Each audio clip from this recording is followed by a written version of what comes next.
дӯстон дар яд дорен беморҳо дар кадом утоқ хоб буданд ва дар кадом шароит?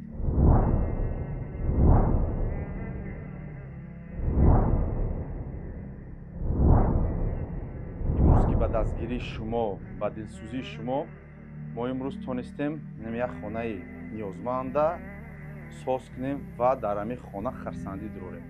ва ҳамҷа ҷои сета касали рӯҳия намҷода хоб мера насиб боша, шароитшон хуб, ҳар касе ки самгузорӣ кард, ҳар касе ки дуо кард, ҳар касе ки сторис кард, ҳар касе ки лайк гузошт, ҳар касе комменти хуб кард, ҳазору раҳмат ҳама нишон ки бетараф набудем ва кори хайра ба анҷом расондем. дӯстон, рӯзҳои наздик пурра наворатон шуд. боқи дар амон бошед.